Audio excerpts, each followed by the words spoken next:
And we're here today to consider President Obama's nomination of David Ogden to be Deputy Attorney General. That's the number 2 position at the Department of Justice, and this, incidentally, is David Ogden. And the reason I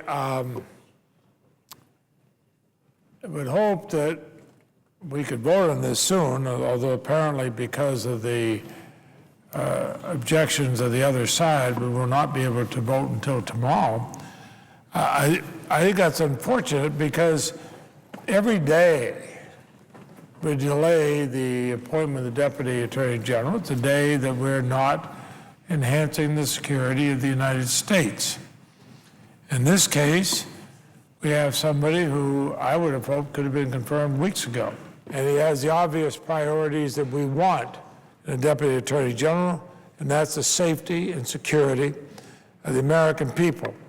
And also to reinvigorate the traditional work of the Justice Department in protecting the rights of all Americans. That's why he's going to be a critical asset to the Attorney General. He'll help us remember that there's the Attorney General of the United States. It's the Department of Justice for all Americans.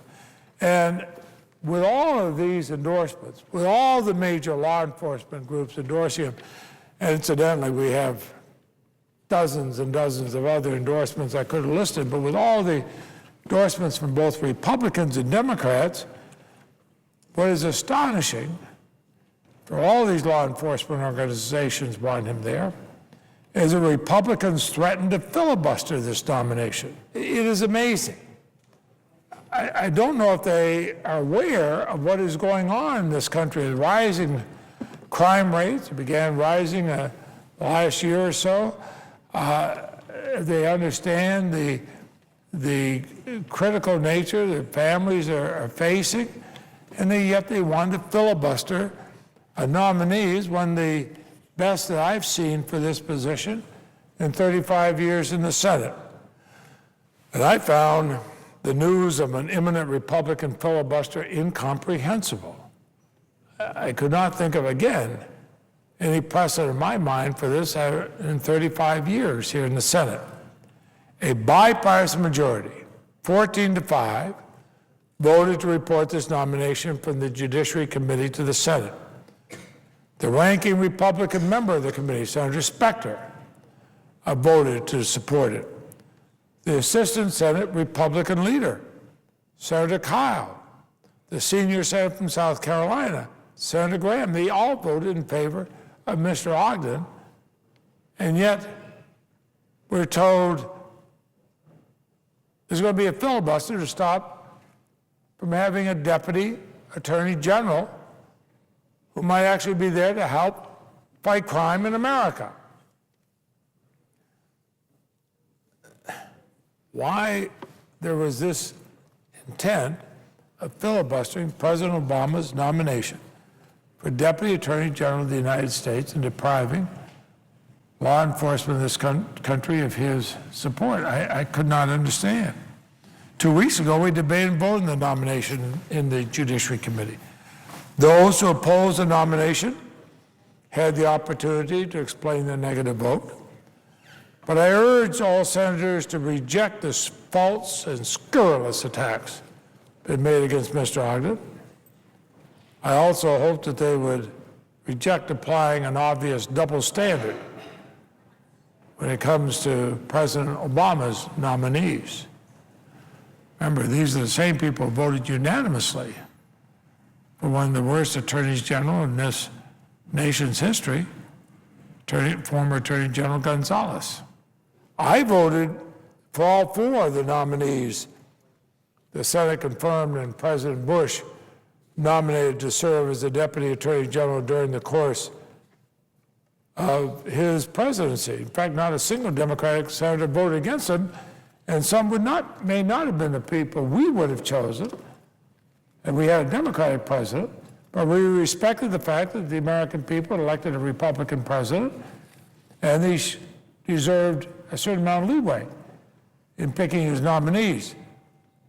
Of course, we heard the same preaching from the Republican side. Suddenly that changes. For the American people, lo and behold, by a landslide, elect a Democratic president. And what they were saying is President Obama doesn't get the same kind of credit that President Bush did. What a double standard. Especially as every Republican senator support each of those nominees, as they did the nomination of Alberto Gonzales. Today, however, there'll be no more secret, anonymous Republican holds. Any effort to oppose the president's nominees, executive or judicial, will have to withstand public scrutiny. There can be no more anonymous holds. So we could turn last to consideration of President Obama's nomination of David Ogden to be Deputy Attorney General, the number 2 position at the department. Let me tell you a little bit, Mr. President, about David Ogden. He's the kind of serious lawyer, an experienced government servant who understands the special role the Department of Justice fulfills in our democracy. And I think that's why there's no surprise this nomination has received strong support from leading law enforcement organizations and children's advocates, civil rights organizations, former government officials from Republican and Democratic administrations, and I might say across the political spectrum. And the confirmation of Mr. Ogden to this critical national security post should not be further delayed.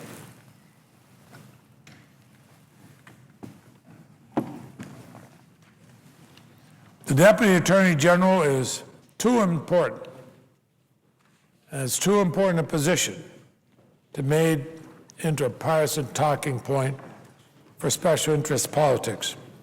Let's stop playing partisan games. This is a major law enforcement position, supported by Republicans and Democrats, at a time when we need the best in our law enforcement in this country. The Justice Department is without a confirmed deputy at a time when we face great threats and challenges. Indeed, one of the recommendations of the bipartisan 9/11 Commission was that after presidential transitions, nominations for national security appointments, like Mr. Ogden's, be accelerated. Let's deal with the needs of our nation. Scurrilous attacks against Mr. Ogden have been launched by some on the extreme right.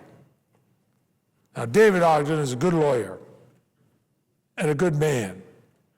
He's a husband and a father.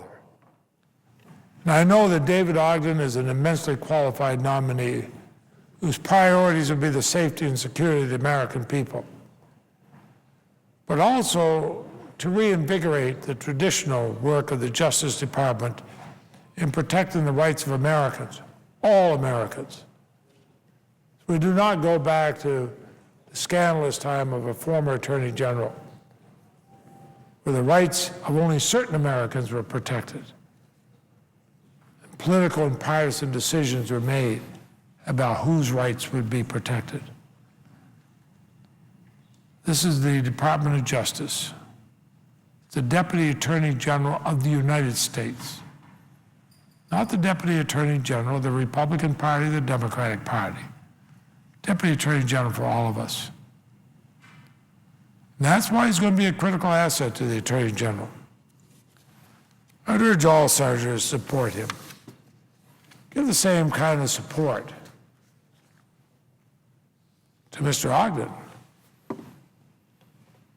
as Democrats did to Judge Phillip when he came in to try to clean up the mess created by a former Attorney General.